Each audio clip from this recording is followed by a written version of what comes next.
Miss World.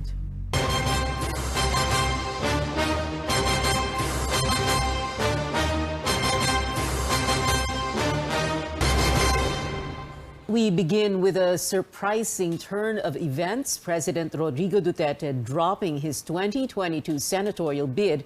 That's just hours after his staunch ally and initial anointed one, Senator Bongo, formally backed out of the presidential race. Our Melissa Lopez joins us live from the COMELEC headquarters in Manila. Tell us more, Melissa. Pia, after months of political maneuvers, the road to the 2022 elections ended today for President Rodrigo Duterte and his longtime aide, Senator Bongo. The morning started with Go riding a public taxi to the COMELEC headquarters in Manila to personally file his statement of withdrawal from the presidential race. That's exactly 2 weeks after his November 30 announcement that he is backing out. President Duterte followed his lead and also trooped to COMELEC past 3 in the afternoon to withdraw from the senatorial race, fulfilling his October pronouncement that he will retire from politics. Security was tight, but he did not face the media for an interview. In September, PDP Laban nominated Go as its standard bearer and President Duterte as vice president, but both refused. Go instead filed his COC as vice president the following month. They both changed plans again just days before the substitution deadline, with Go running as president and Duterte as senator under the political party PDDS, only to withdraw a month later. Wala na po ako sa karerang ito, no? Sa pagtakbo. Naghahanap lang ako ng tamang panahon at pinapaintindi ko po sa aking mga supporters na talagang desidido na po ako. Naahawa po ako kay Pangulong Duterte. Matanda na po siya. Ayoko na po siyang pahirapan at ayaw rin po ng aking pamilya. Sana po'y maintindihan niyo po ako. The COMELEC Law Department officially received Go's withdrawal papers at 10:46 a.m. The process was quite fast, with the receiving desk set up at the lobby of Palacio del Gobernador. His message to dismayed supporters: channel the support instead to whoever President Duterte will be endorsing, something yet to be settled by the ruling party. Meanwhile, Duterte's withdrawal documents were accepted at 3:59 p.m. But both Duterte and Go made up their minds to pull out of the race as early as last week, with Go's notarized papers dated December 8th and Duterte's from last Saturday. With their withdrawal, PDP Laban, once the dominant political party in the 2019 polls, as well as PDDS, are left with no candidates for the top national posts. All PDP Laban has are 7 senatorial bets, which include Salvador Panelo, Robin Padilla, and Ray Langit. PDDS is left with 2. Former PACC Chairman Greco Belgica and Lady Ann Sahidula. Back to you. Mel, what happens now to COMELEC's scheduled release of the final official list of candidates for May 2022? Wasn't that supposed to happen tomorrow? Yes, Pia, COMELEC spokesman James Jimenez says the poll body has pushed back the release of that final list of candidates by at least 2 weeks because some of the cases filed against nuisance candidates are yet to be resolved. But of course, they will also have to factor in and process the withdrawal papers filed today by Senator Go and President Duterte. As of the tentative list of candidates last December 9, they are still part of the list of candidates for the elections. But of course, the final list should not factor them in anymore, given this withdrawal. Pia? Melissa Lopez there reporting from COMELEC's headquarters in Manila. Vice presidential aspirant and Senate President Tito Soto praised the move, saying it was wise of the president of Duterte, Mr. Duterte, and Go to give way to others. But for presidential aspirant and labor leader Calyodi de Guzman, the Duterte family's actions are just moves to retain their power and avoid accountability regarding the president's supposed crimes. Well, President Duterte calling on COMELEC to set the rules to prevent overcrowding during campaign sorties and gatherings and motorcades of 2022 aspirants. Duterte says these gatherings could become super spreader events and worsen the COVID-19 pandemic. I'd like to call the attention of the COMELEC. You are the ones supervising the elections. As a matter of fact, you are the one running the show. Could you not just issue maintain lang yung social distance? We are not out of the woods. The virus still there. Yung status natin na national emergency nandyan pa. While the poll body has issued limits for in-person campaigns based on COVID alert levels, they will only take effect on the official start of the national campaign season this February 8.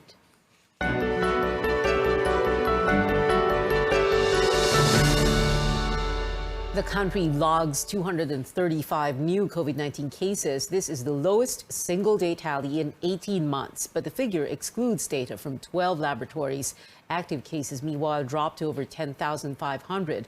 As Carolyn Bonkin tells us, the country's COVID-19 situation is further improving, but health officials caution against what could possibly lead to another increase in cases this holiday season. Gloria Halisha goes shopping early in the morning to avoid getting COVID-19 infection during the Christmas rush. She remains cautious despite the improving situation. Hindi pa masyado matao. Dahil ayaw ko kasi maraming tao na masiksikan.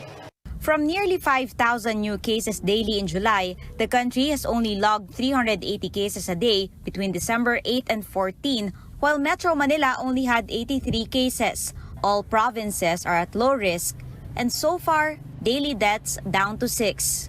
If nothing changes, the number of active cases or those still recovering from infection will be cut by half by the end of the month and down to nearly 1,800 by January 31st. But if people will let their guards down, active cases could rise again. That's why health officials say better find a safer way to celebrate the holidays. Avoid those direct contact with other people. Celebrate a lot of things virtually. Sa bahay, how many % of us really still wear a mask? Even if we have elderly. The Omicron variant could also affect future cases. It's already been found in 77 countries, 33 of which have found it spreading in communities. Most have also seen sudden spike in cases. Omicron is estimated to be 4 times more transmissible than the Delta variant, which means anyone carrying Omicron could infect up to 10 people. And despite travel bans, quarantine protocols, and pre-departure testings, health officials do not dismiss the possibility of Omicron entering the country anytime soon, causing another surge in infections, even higher than the ones caused by Alpha, Beta, and Delta. We want na next time, no, in case magkaroon na naman tayo ng isang peak, posibleng ang tumaas pa rin ang cases, posibleng tumaas pa rin ang deaths, but hopefully, we'll see a smaller proportion of those cases becoming severe, critical, or fatalities. Aside from COVID testing and finding close contacts, vaccine is seen to help reduce Omicron's impact. Vaccination pa rin, no? So, nakikita natin, no, sa NCR, especially one region where we had the highest vaccination coverages. Even with increased mobility, the numbers are continuously going down. So we need to attain that very high coverage of vaccination. The health department is monitoring areas with increasing cases the past week, like Lapu-Lapu and General Santos cities, and even testing old samples to check if Omicron is here. Regardless of the variant, health officials say everyone's action could determine if the gains in fighting COVID-19 will be sustained. Carolyn Bonkin, CNN Philippines. Still ahead, we give you updates on a severe tropical storm expected to enter the country tonight. And the Senate looks into the alleged smuggling of imported goods into local markets. Details after the break.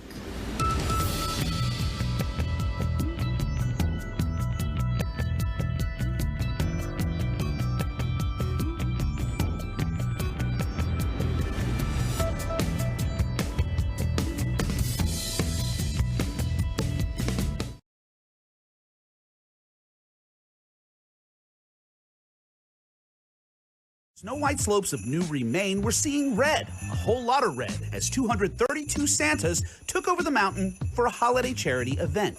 The 21st annual Santa Sunday event at the Sunday River Resort raised thousands of dollars for local nonprofits. Busting tricks as jolly old St. Nick, the shushing Santas were definitely slaying it in their festive gear, but the real star of the show was the cause, not the claws. Profits benefited the River Maine Fund, which since 2018 has raised money for local education and recreation programs. And from dashing through the snow to cruising down the road, Harley-Davidson riding Kris Kringle headlined a holiday law enforcement fundraising event in Maryland. The Montgomery County Police Department's annual Santa Ride raises funds for the Children's Inn at the National Institute of Health. It's been a department tradition for more than 40 years. Santa and his cadre of cops cruise the county with gifts in tow before stopping at the inn to meet and greet excited guests. Finally, after decades of spreading smiles and Christmas cheer, this Iowa Santa Claus is hanging up his coat and heading for greener pastures. Dave Stouffer of Iowa says he never set out to be Santa, but after playing the role as a favor for a friend, he realized it was a natural fit. It's the longest job I've ever had. It's the most fun I've ever had. And now, after 50 years on the jolly job, this Kris Kringle will be settling in for a quieter Christmas. For Take a Look at This, I'm Jeremy Roth. Hello, dearies. COVID-19 is still affecting Broadway. The Stephen Sondheim Theater canceled Sunday's scheduled performances of Mrs. Doubtfire due to positive COVID test results within the company. The production says cast, company, and staff are tested daily. The show is expected to resume Tuesday night. 元さんって素敵じゃないですか、とても。君はこう考えてる。僕たちは同じ悲しみを共有してる。同じ女を愛したから。More critics awards for Drive My Car. Japan's official Oscars entry won 4 prizes from the Boston Society of Film Critics: Best Picture, Best Director, Best Actor, and Best Screenplay. It had previously won top honors from the New York Film Critics Circle. Licorice Pizza picked up 2 prizes from the Boston Critics: Best Ensemble Cast and Best Actress for Alana Haim. To new beginnings. To new beginnings. You look great. I feel great. Mr. Big lives, sort of. Chris Noth's And Just Like That character died after a Peloton workout in the series premiere. Now the actor stars in a promo for Peloton that's gone viral on social media. That's one way to spin a PR problem. In Hollywood, I'm David Daniel.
Welcome back to CNN Philippines. Local governments in the Visayas and Mindanao are bracing for severe tropical storm Rai, which is moving closer to the country. The Weather Bureau Pag-asa says it was last spotted 1,000 kilometers east of Mindanao. Rai is forecast to enter the country's monitoring area tonight and will be named Odette. The storm will gradually intensify and may strengthen into a typhoon tomorrow before hitting land in Caraga or eastern Visayas on Thursday. Tonight until tomorrow morning, the tail of Rai will bring moderate to at times heavy rains over eastern Visayas, Caraga and Davao. Signal number 1 may be up in parts of the Visayas and Mindanao tonight, but Pag-asa says up to signal number 3 may be raised in these areas as strong winds and heavy to torrential rains are expected. Authorities in the Visayas have begun preparing for the storm. In Maasin City in southern Leyte, officials called on residents to be on alert as they identify areas where floods and landslides may happen. In Tacloban, preemptive evacuation will be conducted in high-risk areas as well as in Catbalogan, Samar. In Giwan, eastern Samar, forced evacuation begins tomorrow morning for people living in coastal areas. The Social Welfare Office in that region says over 20,000 food packs have been stored in a number of facilities to augment relief operations. These will be released upon request of local governments. The government is postponing the scheduled second round of COVID-19 vaccinations in regions along the path of a severe tropical storm that is about to enter the country. Vaccinations will instead happen next week, December 20 to 22, in Bicol, Mimaropa, western, central, and eastern Visayas, the Zamboanga Peninsula, northern Mindanao, Davao region, Soxargen, Caraga, and the Bangsamoro region. But vaccinations will push through as scheduled in Metro Manila, as well as in the regions of Ilocos, Cagayan, the Cordilleras, Central Luzon, and Calabarzon. The government is holding the second massive drive in an attempt to further increase vaccine coverage and administration of booster shots before the Omicron variant hits the country. The Health Department is calling for volunteers for the vaccination teams and data management group to help meet the target of at least 7 million people. Farmers in Benguet province fear losses this holiday season, with agricultural products from abroad allegedly being smuggled into the local market. As Amer Santos tells us, centers suspect a conspiracy between government personnel and smugglers. Carrots, cabbages, gingers, and strawberries. Farmers insist these were all smuggled, slipping past the Bureau of Customs and into local markets. BPI mismo ang nagsabi na wala po silang inaprubahan na pumasok na mga carrots o mga cabbages dito. Pero nagkalat po sa palengke nung August po hanggang September, sa carbon market alone, 3 container vans ang pumapasok weekly po. We admit, sir, that in some instances, ito ay nasisingit, sir, sa mga containers. Napapalamanan ba yung mga containers? Limited lang kasi yung capacity and capability namin for first board inspection.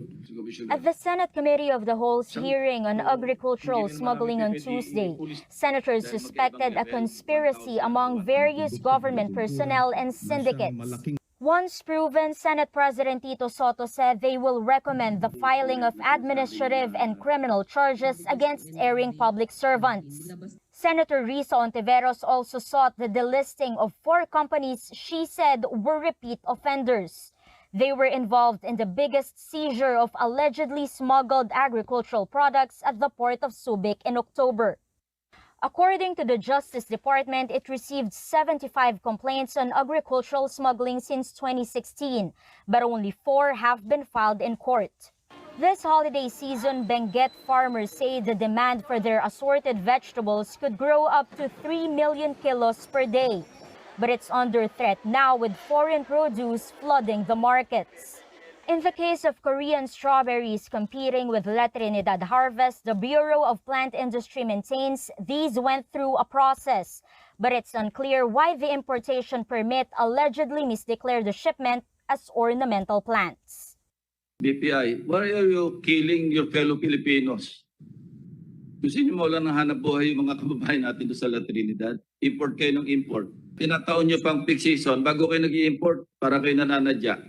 Actually, not the intention to kill the local farmers. So we have to understand, sir, that being part of the trade organization, so we have to balance. Senate Majority Leader Mig Zubiri warned the expected ratification of the Regional Comprehensive Economic Partnership, a huge free trade agreement, would aggravate local farmers' woes. He called for another hearing to get explanations from the Trade and Foreign Affairs Departments. Amor Santos, CNN Philippines. Malacanang denies the supposed conspiracy, saying the Bureau of Customs and the Agriculture Department are working together to curb smuggling. Well, one of the country's biggest banks is working on reimbursing nearly 700 clients affected by online fraud. BDO Unibank is requesting customers to go to their branch of account and submit documentation to get a refund. BDO says it will shoulder all losses from the cybercrime incident. Last week, several netizens flagged unauthorized online bank transfers to a certain Mark Nagoyo, who uses multiple Union Bank accounts. BDO is coordinating with authorities and the Bangko Sentral to beef up security and prevent another hacking incident. We'll take a quick break, and when we return, Harna Sandhu is giving netizens a peek at her first day as Miss Universe. And we get a look at Tracy Maureen Perez's goddess-inspired national costume for Miss World. Stay tuned to CNN Philippines.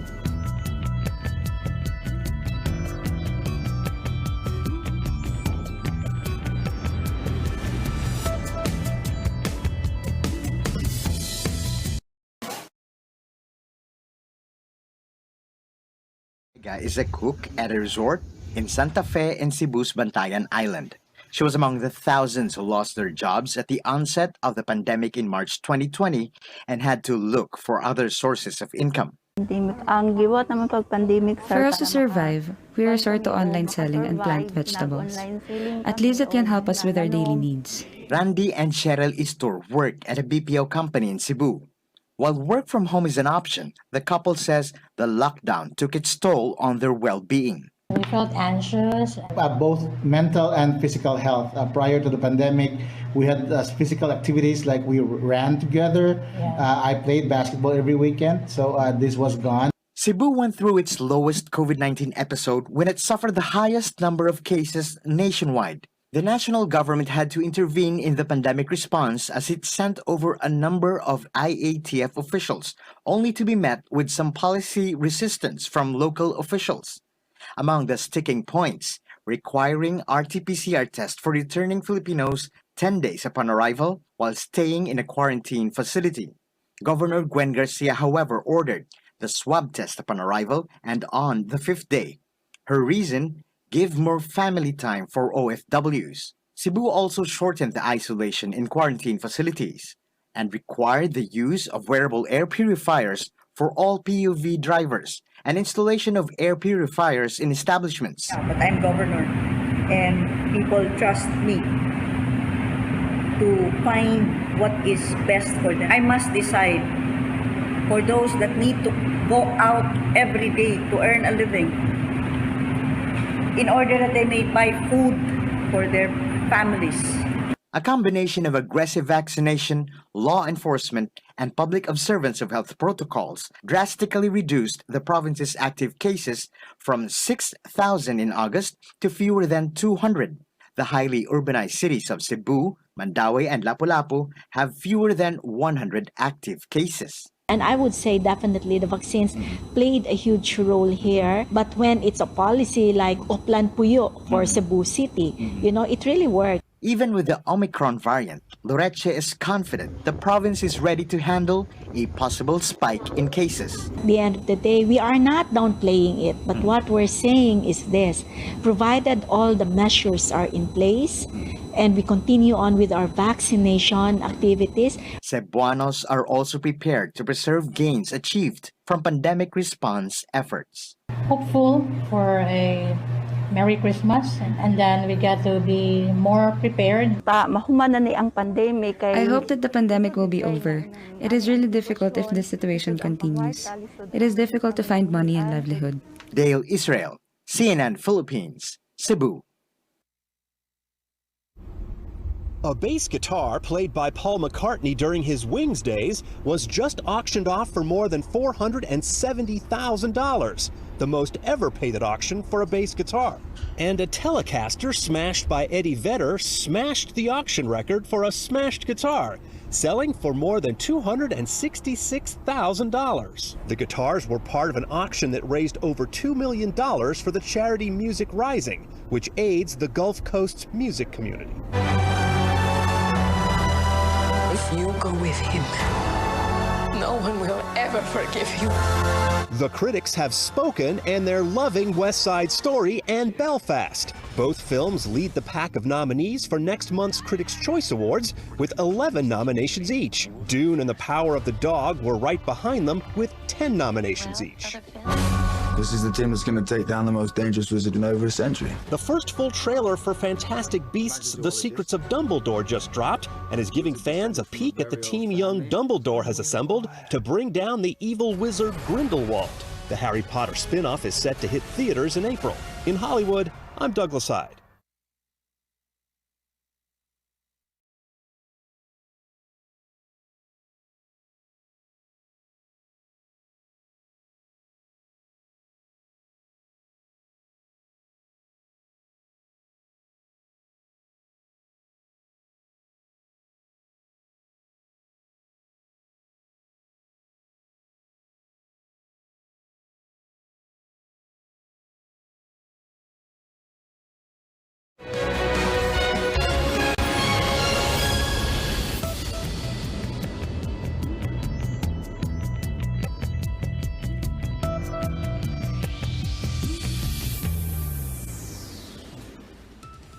Welcome back. Harnaz Sandhu of India is stepping into her role as Miss Universe. The beauty queen gave fans a peek at her first interview day as the title holder. Her duties began with a TV show appearance in Israel, where she was crowned. India's first Miss Universe had nothing but praises for Harnaz. Sushmita Sen called the victory destined because the 21-year-old nabbed the crown 21 years after the country's last win. Sushmita took the title in 1994 here in Manila. And from Miss Universe to Miss World, Tracy Maureen Perez has unveiled her national costume inspired by the goddess of the moon, Mayari, one of the most beautiful Philippine deities. The maker, Cebuano designer Axel Ke, is also responsible for Beatriz Luigi Gomez's Bakunawa costume in the Miss Universe pageant. Tracy entered the top 10 of the competition's Beauty with a Purpose round today. Find out if the Philippines will take home the Miss World 2021 crown this Friday, airing here on CNN Philippines. We have 11 days before Christmas, and that is it for now. Join me again on News.ph at 7 p.m. I'm Pia Ontiveros for Newsnight, where we go above and beyond the headlines.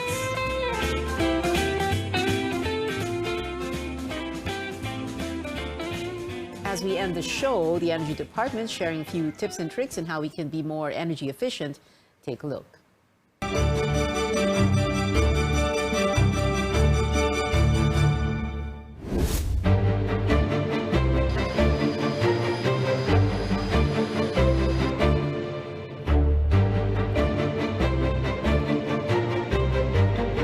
So, mapapansin natin na paggising natin sa umaga, nagigising din or umaakyat din yung paggamit natin ng enerhiya. So, pagdating sa kuryente, umaabot ito ng pag-akyat hanggang 1:00 hanggang 3:00 ng hapon. Yun yung from off-peak na mababa yung paggamit, mapupunta sa peak period. So, ganito yung paggamit ng isang pamilya sa energy. No, habang natutulog sila, meron na silang ginagamit na kuryente tulad ng paggamit ng electric fan or aircon. Minsan nakabukas pa yung TV habang natutulog or may radyo. Paggising nila sa umaga, nandyan na yung pagbangon ng magluluto. So, gagamitin niya na yung LPG para magluto siya. Iinit na naman siya ng mga pagkain. So, nandyan din yung paggamit ng kuryente. Tapos yan, medyo lalamig na yung panahon, sa opisina na tayo or sa eskwelahan, bababa ng bahagya.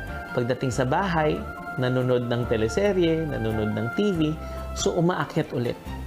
So nandiyan yung dalawang parang peak period na kung titingnan natin yung graph sa paggamit ng kuryente, parang back of the camel.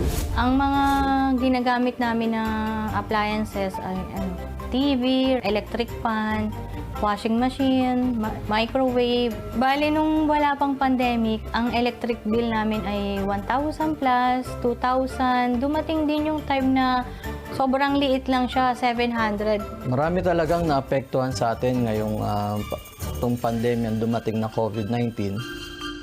Yun nga, so ang setup namin, dahil nandito kami pareho ni Mrs. sa bahay, kailangan namin ng laptop pareho. At the same time, yung anak din namin na nag-homeschool, may sarili rin siyang setup doon ng class niya sa room niya. Siyempre, kailangan namin ng internet, kailangan namin ng connection. Ngayong pandemya, talagang nag-bolster yung expense namin sa electric bill. Nag-doble nga ng mga 4,000, minsan nagpa-5,000 pa kami.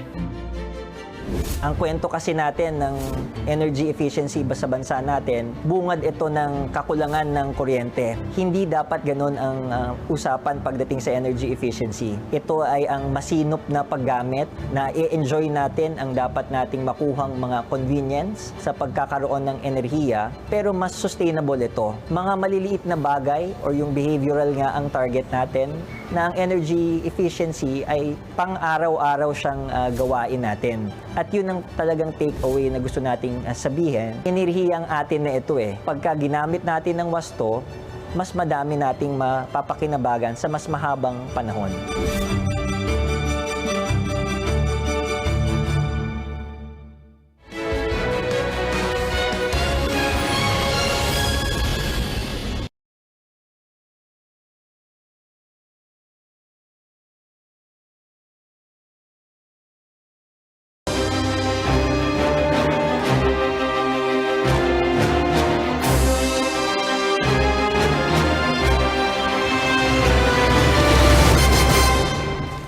A former lawmaker and human rights activist vows to defend press freedom as he throws his hat into the 2022 race. On Twitter, vice presidential aspirant Walden Bello, the running mate of Labor leader Leoty de Guzman, said they will implement measures to stop attacks against journalists if the tandem succeeds in their election bids. Bello adds they will shut down troll farms and move to restore the franchise of embattled media giant ABS-CBN.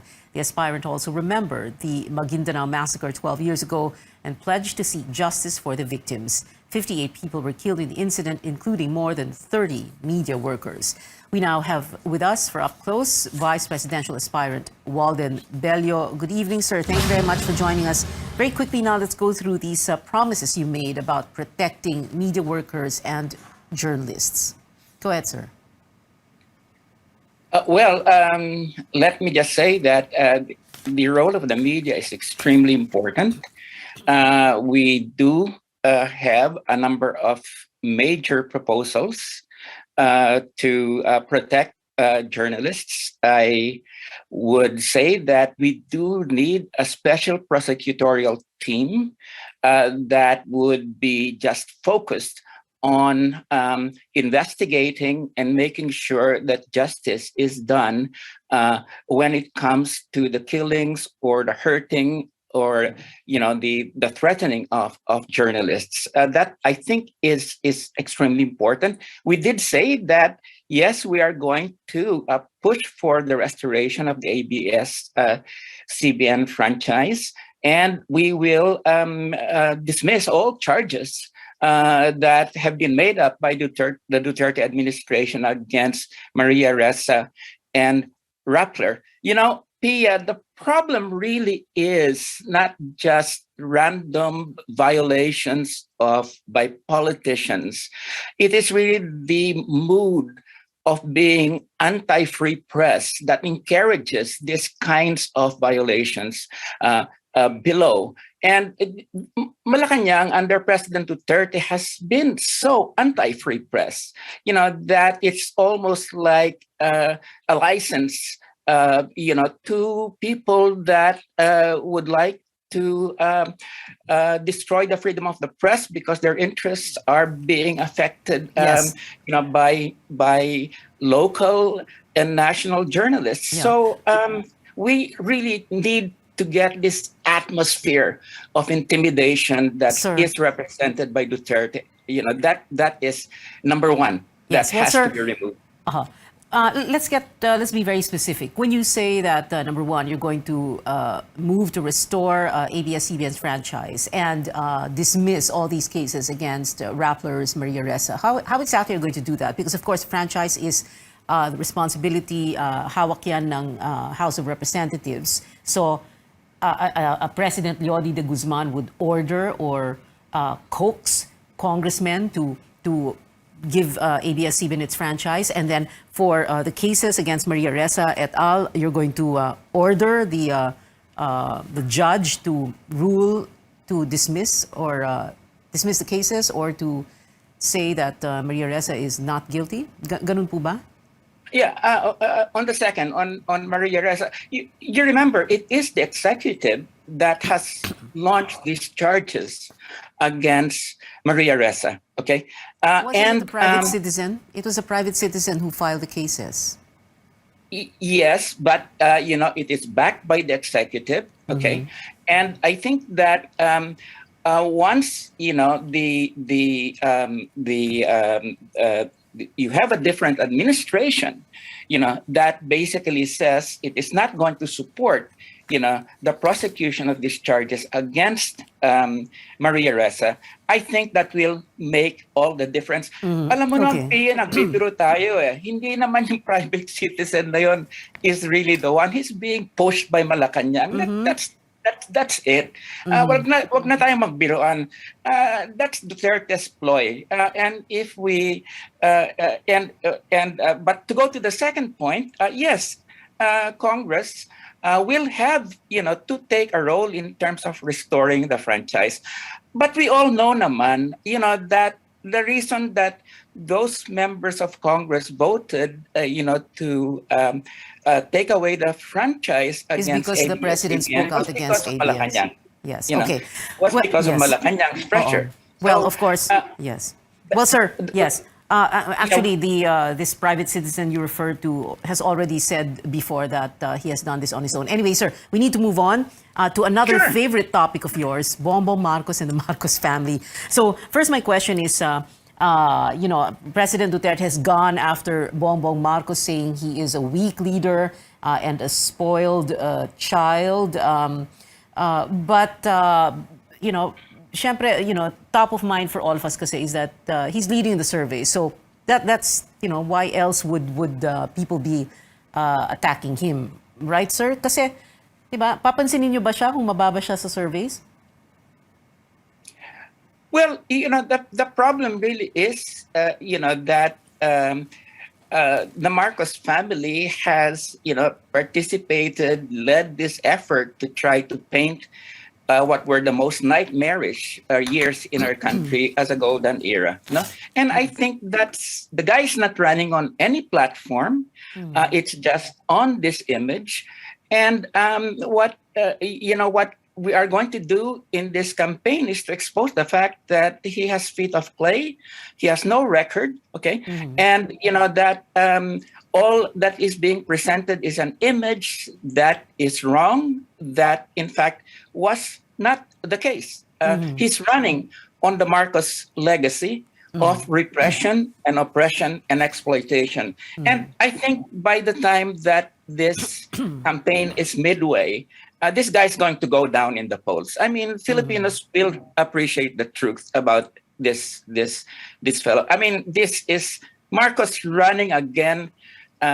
Is, as I said, this family raped the country for 14 years. They never made any apologies, and this guy wants to rape the country again. Filipinos are not that foolish. And this is why you want to campaign against them, because, as some people have said, a Marcos victory at the polls would be like vindication for them, right? And in a sense, these elections are like a referendum, not just on President Duterte, but on EDSA 86, correct? Well, I mean, I think that's true. It will be a referendum on, to some extent on the inadequacies of what happened of the EDSA government. But I think more important is, that this is really an image of the past, the Marcos era, that is untrue, that is being sold at this point in time. As we said, I and my running mate, Leody de Guzman, are out to, the reason that we're in this process is because we are out to stop the Marcos Duterte axis of evil.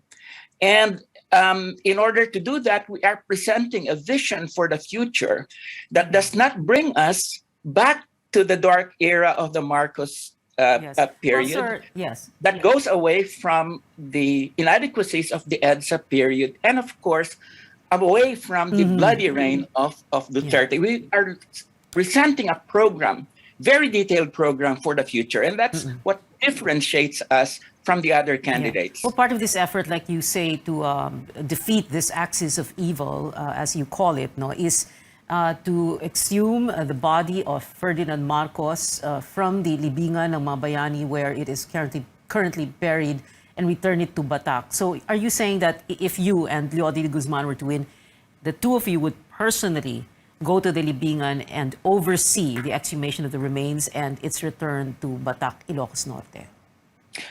Yes, and we will charge the Marcos family for the expenses of the exhumation, as well as sending it to Batac. But as I said, if Madame Tussauds Wax Museum is interested in this waxen image of Marcos, then we'll sell it to the Madame Tussauds, and the money goes to the Philippine government.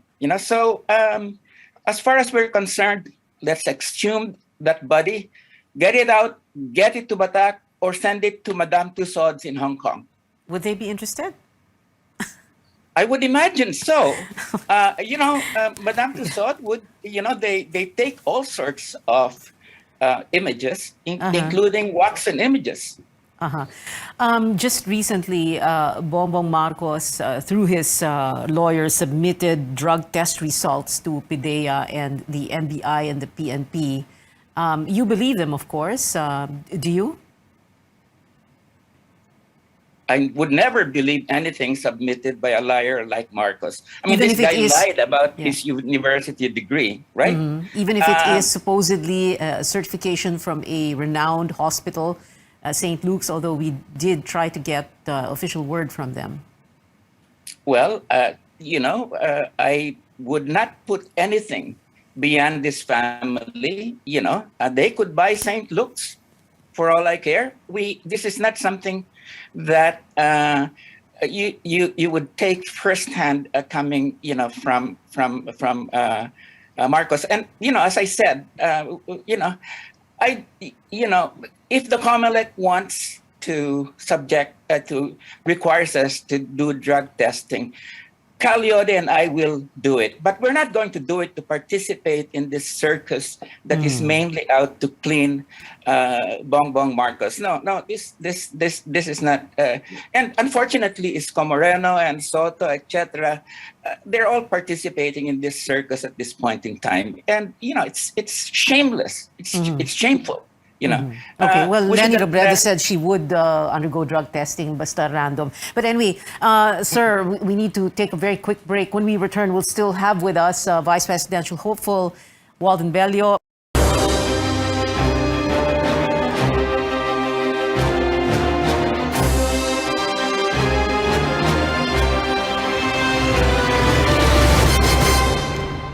Welcome back. This is our up-close segment with Vice Presidential aspirant Walden Bello. Sir, I think we've talked enough about Bongbong Marcos in the first segment of the show, but so let's move on. There are a few questions here about the government's pandemic response and how you and Cal Leody de Guzman, if you were to win, would like to handle differently the pandemic, the crisis. Well, we have a 13-point program, to contain COVID-19. One of the first elements of this is that we want to be able to have 75% of the population have a second dose by September 2022. That is very close, if not on herd immunity. Okay, and we will also want to make sure, that all 50% of seniors have a booster shot by then, and 100% of healthcare workers and 50% of the immunocompromised. Okay. Secondly, we will make sure that we will allocate 250 billion pesos for the budget for FY 2023, which is the fiscal year we will be there, to COVID-19 related medicines and vaccines, as well as treatment.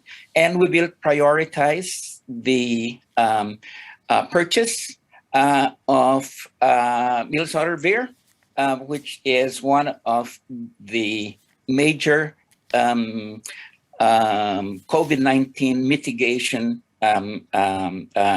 medicines. And we will make sure that the first line of defense is preventive measures. And that first line of defense against COVID-19 is in fact in place. So this 13-point program is very much all linked to each other. But Pia, the important thing is that we are able to generate the resources to be able to have an effective program. And we are going to do that by taxing the rich, making sure that there's hemorrhage of payment of foreign debt is stopped, okay? And making sure, that, all of these allocations for things like the NTF-ECLAC, which is LCAC, yes. Okay. is reallocated to the health budget and particularly to COVID-19 containment. Okay. So we have the measures and we have the proposals to fund them, because it is irresponsible to have measures without also presenting proposals to fund them. And that is what you see in our program. All right. Yeah, well, I'm sure all these big businessmen heard you when you said you taxed them. But anyway, I wish we had more time. Tax them. Yeah. We're talking about 1 trillion pesos to be gained, from taxing the top 250 billionaires in the country. And we're serious about that. Thank you so much for being with us. I hope we can have you back here again, Vice Presidential Aspirant Walden Bello, sir. Maraming salamat po.